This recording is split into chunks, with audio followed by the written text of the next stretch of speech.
The fallen sentinel. A light in the storm. Franklin Reeves had maintained the Black Point Lighthouse for 15 years, his only companions the seabirds and occasional supply deliveries. Tonight, as rain lashed against ancient stones and lightning splintered the sky, he felt the familiar comfort of solitude. The beam cut through darkness, warning ships away from treacherous rocks below. He was halfway through his nightly log when the explosion came, not thunder, but something else entirely. The lighthouse trembled, books toppling from shelves. Franklin rushed to the window, squinting through rain-streaked glass at an impossible sight. A trail of iridescent blue fire arced across the storm-darkened sky, plummeting toward the northern cove. The impact sent tremors through the cliff face, nearly knocking him off his feet. "What in God's name?" he whispered, grabbing his raincoat and emergency kit. The crash site. The path down to the cove was treacherous in daylight. In a storm, it was suicide. Franklin navigated by his heavy-duty flashlight and memory, slipping twice on muddy slopes. Rain pelted his face as he reached the rocky shore, where steam rose from superheated stones. The object wasn't a meteorite or aircraft. It resembled a massive seed pod, its surface flowing like liquid silver despite being solid to the touch. Geometric patterns pulsed with fading cyan light across its hull. "Hello," Franklin called, circling the craft. "Anyone there?" A section of the hull shifted, flowing open like mercury. Inside, something moved. First contact. She emerged slowly, unfolding like a flower opening to moonlight. Her form was humanoid but unmistakably alien, tall and graceful, with skin that shimmered between deep blue and violet. Where a human would have hair, crystalline structures grew from her scalp, catching light and refracting it in mesmerizing patterns. Her eyes held no pupils, just swirling nebulae of silver against midnight blue. Franklin froze, flashlight beam illuminating this impossible visitor. "Hello," he managed, heart pounding. Are you hurt?" The being tilted her head, crystalline structures tinkling like wind chimes. When she spoke, her voice carried harmonic overtones that seemed to bypass his ears entirely. Translation. "Initializing," she said, each word clearer than the last. "Damage. Substantial. Ship. Beyond repair." She swayed suddenly, collapsing forward. Franklin dropped his flashlight to catch her, surprised by her lightness despite her tall frame. Her skin felt like smooth porcelain, cool to the touch. "I've got you," he said. "Can you walk? We need to get you inside." Shelter from the storm. The journey back to the lighthouse was arduous. Franklin supported the alien visitor, whose steps grew more uncertain with each passing minute. Inside, he settled her near the fire, offering blankets she studied with confused fascination. "What's your name?" he asked, preparing hot tea, unsure if she could even consume earth food. "Larissa," she replied, the syllables accompanied by musical undertones. "Stellar cartographer of the 7th meridian." She touched her chest, where a medallion of shifting colors pulsed weakly. "And you are?" "Franklin Reeves. Lighthouse keeper." He smiled awkwardly. Not quite as impressive a title. Larissa's lips curved upward, mimicking his expression. "Guardian of lights that guide through darkness. A noble purpose." Worlds apart, as the storm raged outside, Franklin learned fragments of Larissa's story. Her civilization, the Astralese, had evolved in a binary star system thousands of light years away. They were explorers and cartographers, mapping cosmic phenomena across the galaxy. "My ship encountered a temporal distortion," she explained, sipping tea cautiously. "Navigation systems failed. Emergency protocols activated, but..." She gestured vaguely toward the window, where her crashed vessel lay below. "Can someone come for you?" Franklin asked. Larissa's crystalline crown dimmed. "No. My signal cannot penetrate this region's unique electromagnetic field. And," she hesitated, "there are complications. Political difficulties." Franklin nodded, not pressing. He understood complicated pasts. "You can stay here," he offered, "until we figure something out." Dangerous discoveries. When morning came, Franklin returned to the crash site. The silvery craft had partially embedded itself in coastal rock, its surface now dull and lifeless. He carefully approached, hoping to salvage supplies for Larissa. Inside, the ship's interior defied human engineering. Surfaces shifted between solid and liquid states, and control panels consisted of crystalline formations similar to those on Larissa's head. Most were dark, but one still pulsed weakly. Franklin touched it gingerly. The crystal responded, projecting holographic star charts into the air. He recognized our solar system, marked with a pulsing red indicator. Other systems were highlighted in various colors, with one glowing an ominous purple. As he studied the charts, a compartment opened in the ship's wall. Inside lay a small device resembling a compass, its needle spinning erratically before settling on a direction beyond Earth's atmosphere. Franklin pocketed it, feeling he'd found something important. A new dawn. When he returned to the lighthouse, Larissa stood at the balcony, watching the sunrise with wonder. Her crystalline crown caught the light, sending rainbow patterns across the walls. "Your star rises alone," she observed. "Where I come from, we have two suns, one gold, one blue. They dance around each other in an eternal waltz." "Sounds beautiful," Franklin said, joining her. "Must be quite the sight." "It was home," she replied, a note of sadness in her harmonic voice. "Now, I am unsure where home is." Franklin hesitated, then offered the compass-like device. "Found this in your ship." Larissa gasped, taking it reverently. "My resonance tracker. I thought it lost." Her expression darkened. "Franklin, this is both wonderful and dangerous. It means they can find me, and they will be looking." "Who?" "Those who wish to silence what I've discovered." She clutched the device, her crystalline features hardening. "I did not crash by accident. I was targeted." Franklin felt a chill despite the morning warmth. His peaceful existence had just become far more complicated. "Well," he said firmly, "they'll have to get through me first." Larissa's eyes widened, constellations swirling in their depths. "You would protect me? A stranger not of your world?" Franklin nodded. "Human or not, everyone deserves sanctuary from those who do them harm." As they stood watching the ocean, neither noticed the distant reflection of binoculars from the cliff road or the unmarked vehicle pulling away. The lighthouse had always been Franklin's refuge from the world. Now, it would become a beacon for forces beyond it. Beyond the horizon. Whispers of dawn. A week passed since Larissa's arrival, and the lighthouse had become a different world. Franklin watched in amazement as she transformed his spare room into something both alien and beautiful.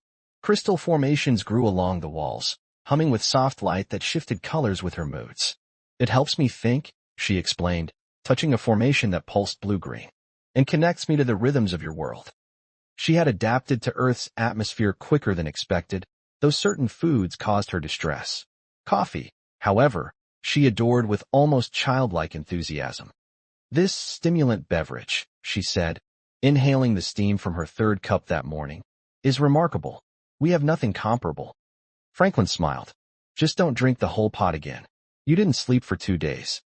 "Sleep is inefficient," she countered, but her eyes twinkled with mischief. The observer. They were sharing breakfast when the knock came, 3 sharp raps that echoed through the lighthouse. Franklin froze. Visitors were rare, and now dangerously inconvenient. "Hide," he whispered, gesturing toward the upper levels. Larissa nodded, slipping silently up the spiral staircase as Franklin approached the door. Through the peephole, he saw a woman with silver-streaked hair pulled into a tight bun, thick-rimmed glasses, and a weathered face that had spent decades squinting at distant stars. "Mr. Reeves," she called. "Professor Josephine Harlow. Blackwing Observatory. I need to speak with you about the anomaly from last week." Franklin hesitated, then opened the door. There was a storm. Nothing unusual about that. Professor Harlow fixed him with a penetrating stare. "Our instruments recorded a temporal distortion followed by an object entering Earth's atmosphere at impossible speeds and angles. The trajectory ends precisely here." She pointed downward. "At your cove." "I don't know what you're talking about." "Mr. Reeves, I've spent 40 years studying celestial phenomena. I know when something extraordinary has happened." Her expression softened. "I'm not here officially. No government agencies, no military. Just a scientist who's waited her entire career for this moment." From the staircase came a soft chiming sound, Larissa's crystalline crown betraying her position. Harlow's eyes widened. "You have a visitor," she breathed. "Unlikely allies." The 3 sat in Franklin's kitchen, an unlikely trio. Professor Harlow couldn't take her eyes off Larissa, scientific curiosity warring with awe. "Incredible," she whispered, studying the alien's crystalline features. "Your species evolved under binary stars. The astrolese adapted to harmonize with dual electromagnetic fields," Larissa explained. "Our crystalline structures absorb and process radiation others would find harmful. And these allow communication?" Harlow gestured to the crown. "Among other functions, Larissa confirmed. They connect us to our technology, to each other, and to the cosmic rhythms. Franklin cleared his throat. Professor, you understand this needs to remain secret? Harlow nodded solemnly. If the military found her, she'd disappear into some underground facility. If the public knew. She shook her head. Panic, religious upheaval, conspiracy theories. Humanity isn't ready. Yet you seem ready, Larissa observed. Harlow smiled wryly. I've spent my life looking up at the stars, convinced we couldn't be alone. Meeting you isn't shocking, it's confirmation. The signal. That evening, as clouds gathered on the horizon, Franklin noticed Larissa standing at the highest point of the lighthouse. Her crystalline crown extended toward the sky. Pulses of light traveled through the formations, creating patterns too complex for his eyes to follow. What are you doing? He asked, joining her. Attempting communication, she replied, voice strained. My resonance tracker detected a passing vessel, not of my people, but perhaps willing to assist. Is that safe? Before she could answer, her crown flared brilliantly, sending a beam of concentrated light upward. The lighthouse beacon, still rotating below them, caught the energy and amplified it, projecting a powerful signal into the gathering darkness. It is done, she said, swaying slightly. Franklin steadied her. What exactly did you send? A distress call. Coordinates. Basic information about Earth. She hesitated. And a warning about those who pursue me. You said you were targeted, Franklin recalled. What? Larissa's eyes darkened, stars seeming to die within their depths. Because I discovered something I shouldn't have, a conspiracy at the highest levels of Astralese governance. Plans involving several worlds, including yours. Unwanted attention. The next morning, Professor Harlow arrived with troubling news. Her observatory had detected unusual signal activity originating from the lighthouse, activity that others had noticed too. Military satellites picked it up, she explained, spreading satellite imagery across Franklin's table. They're sending a research team to investigate. Colonel Eastwood's unit. Who's Colonel Eastwood? Franklin asked. Theodore Eastwood. Brilliant but ruthless. Heads a specialized division investigating potential extraterrestrial activity. They call it the Starfall Protocol. Larissa tensed, her crown dimming. When will they arrive? Tomorrow, perhaps the day after. Harlow pushed her glasses up. We need a plan. Franklin paced the small kitchen. We could leave. Find somewhere remote. They'd track us, Harlow countered. And running would confirm their suspicions. I could surrender myself, Larissa suggested quietly. Both humans turned to her in shock. Absolutely not, Franklin said firmly. He's right, Harlow added. We need to hide your true nature while satisfying their curiosity about the signal. The deception. They worked through the night, transforming the spare room. Larissa's crystal formations were carefully removed and hidden in a sealed compartment beneath the lighthouse. Professor Harlow brought equipment from her observatory, enough to create a convincing research station. If asked, I'm conducting atmospheric studies, she explained, setting up monitors. The signal was part of my experiment. You, Franklin, know nothing except that you're letting me use the lighthouse. And me? Larissa asked. Harlow smiled. My research assistant, Dr. Lyra Sterling. We've dyed your hair black to cover the crystalline roots, and these glasses will hide your eyes somewhat.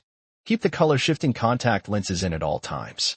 Franklin watched as Larissa's alien beauty was disguised under human artifice. With her crystalline crown hidden beneath a woolen hat and her shimmering skin toned down with makeup, she could almost pass for human. Tall and unusual, but human. Will it work? He asked doubtfully. It doesn't need to work forever, Harlow replied.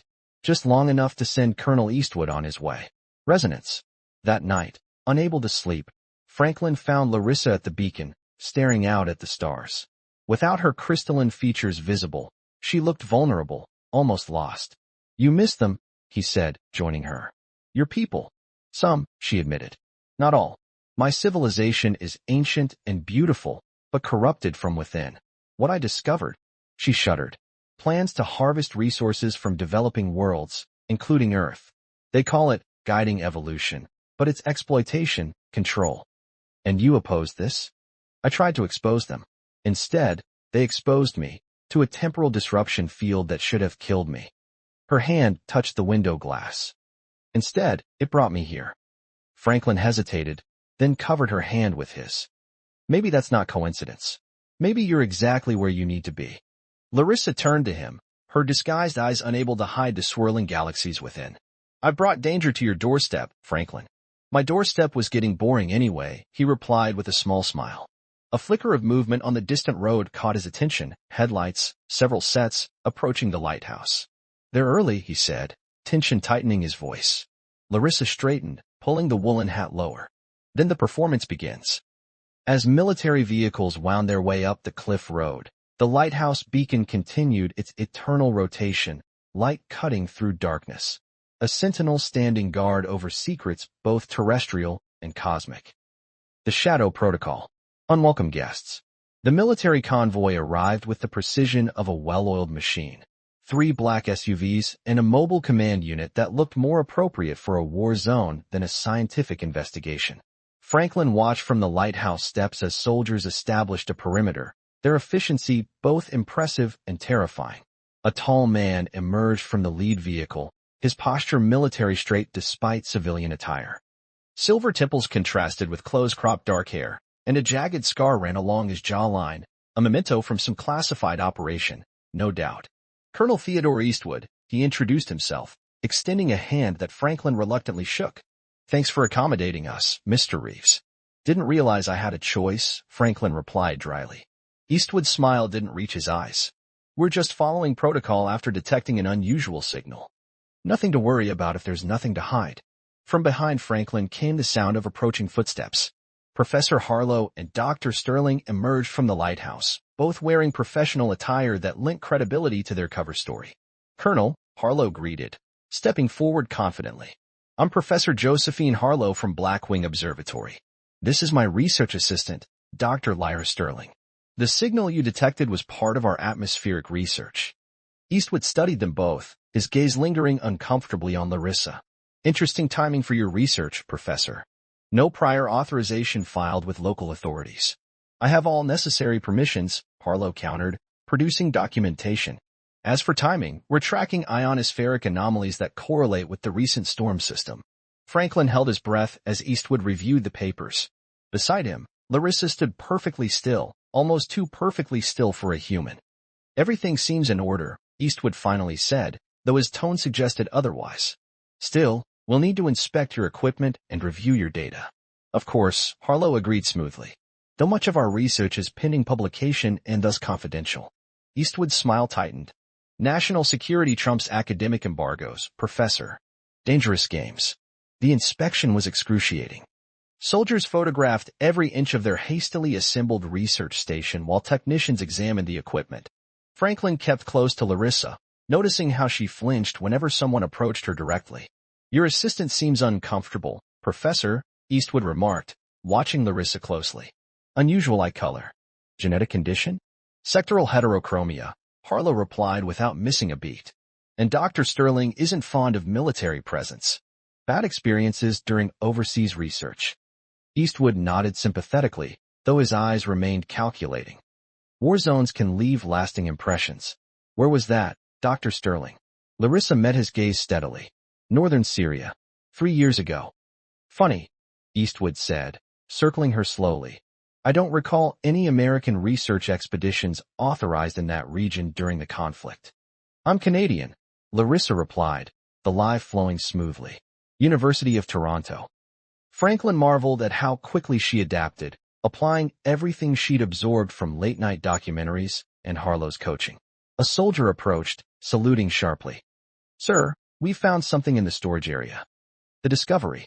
Franklin's heart sank as the soldier produced a crystalline fragment, part of Larissa's crown that had broken off during removal. It pulsed faintly with inner light, responding to her proximity. "Interesting artifact," Eastwood said, taking it carefully. "Doesn't match any of your listed equipment, Professor." Before Harlow could respond, Larissa stepped forward. "It's mine. A personal item, a mineral sample from Iceland. Rare geothermal crystalline formation." "That glows?" Eastwood asked skeptically. "Phosphorescent properties activated by temperature variations," she explained. "I collect unusual geological specimens." Eastwood studied her, then the crystal. "Mind if our lab examines it?" "I'd prefer to keep it," Larissa said, reaching for it. Sentimental value. As her fingers touched the crystal, it flared brilliantly, responding to her biological signature. Eastwood yanked his hand back, eyes widening. What the hell? He began, but was interrupted by alarms blaring from the mobile command unit. Sir, a technician called. We're detecting an energy surge from the cove. Revelation. They rushed outside to witness an incredible sight. Larissa's crashed ship, previously dormant, now pulsed with renewed energy. The section Franklin had explored was open, emitting a beam that connected with the fragment in Eastwood's hand. Full lockdown, Eastwood ordered, drawing his sidearm. And someone explain what I'm looking at. Soldiers surrounded them as Harlow and Franklin exchanged panicked glances. Larissa, however, remained calm, watching as the crystal's light intensified. It's responding to the primary source, she said quietly. Returning home. Eastwood turned to her sharply. Who are you? Really? The moment of truth had arrived. With deliberate movements, Larissa removed her glasses and hat. The makeup couldn't hide the subtle glow beneath her skin or the crystalline structures now emerging more prominently from her scalp. My name is Larissa, stellar cartographer of the 7th Meridian. I am Astralise, from a world you cannot see with your telescopes yet. She stood taller, her disguise falling away in the presence of her technology. And I came to warn your planet of imminent danger. Truth and consequences. The lighthouse conference room had never held such a tense gathering. Eastwood sat across from Larissa, who had abandoned all pretense of humanity. Franklin and Harlow flanked her protectively. Let me understand, Eastwood said, voice controlled despite his obvious shock. You're claiming that your government plans to, what? Invade Earth? Not invasion, Larissa clarified. Resource extraction and genetic harvesting. They view developing worlds as laboratories and supply depots. Why should I believe you? Because I risked everything to bring you this warning, she replied. My standing, my future, my life. Eastwood leaned back, considering. Even if I believe you, what am I supposed to do? We can barely reach our own moon reliably. How do we defend against an advanced civilization? With knowledge, Larissa said, touching the crystal fragment. It projected holographic schematics into the air. These are defense protocols, ways to disrupt Astralese scanning technology. Implemented globally, they would make Earth appear uninhabitable to their sensors. Harlow studied the schematics with wide eyes. This is incredible. We could adapt our satellite network to generate these interference patterns. Assuming, Eastwood countered, that this isn't an elaborate trap. Final stand. Night fell as they debated. Outside, soldiers stood guard while technicians studied the crashed ship under Eastwood's orders. The colonel himself remained skeptical but engaged, a promising sign. Then the proximity alarm screamed to life. Multiple objects entering atmosphere, a soldier reported, rushing into the room. Similar signature to the original crash, but larger, much larger. Through the lighthouse windows, they watched as streaks of light cut across the night sky, not falling randomly, but moving with purpose, converging. They found me, Larissa whispered, her crystalline crown fully extended now, pulsing with urgent patterns. The council has come. Franklin gripped her hand. What do they want? To silence me. Retrieve their technology. Eliminate witnesses. Her eyes met his, galaxies swirling in their depths. I've endangered you all. Eastwood studied the approaching vessels, military training overriding his disbelief. How many? 3 ships. Council enforcers. Larissa's voice hardened. Specialized in containment and memory extraction. Well, Eastwood said, checking his sidearm, they're about to discover that humans don't appreciate uninvited guests. He turned to his communications officer. Contact command. Authorization Starfall Omega. We have confirmed first contact with potentially hostile non-terrestrial entities. As the soldiers prepared defensive positions, Franklin led Larissa to the beacon room at the lighthouse's peak. What are you doing? She asked as he activated the powerful light. You came here to warn us, he said, adjusting the mirrors to maximize the beam's power. Now it's time to send your message to everyone. Larissa understood immediately. Placing her hands on the beacon, she channeled energy through her crystalline structures into the light. The beam transformed, splitting into multiple colors that carried encoded information, the truth about the Astralese Council's plans, broadcast globally through Earth's communication networks. Outside, the first Astralese ship descended toward the lighthouse, its surface rippling with deadly intent. But as Larissa's message spread, screens worldwide displayed the same images, proof of extraterrestrial life, in the conspiracy she had uncovered. They can silence us, Franklin said, watching the approaching ship. But they can't silence everyone now. Larissa's hand found his. their fingers intertwining as the light between them grew blinding. "Whatever comes next," she said softly, "I found home in the strangest place, a lighthouse at the edge of an alien world." The beacon pulsed one final time, sending Larissa's truth to the stars and beyond.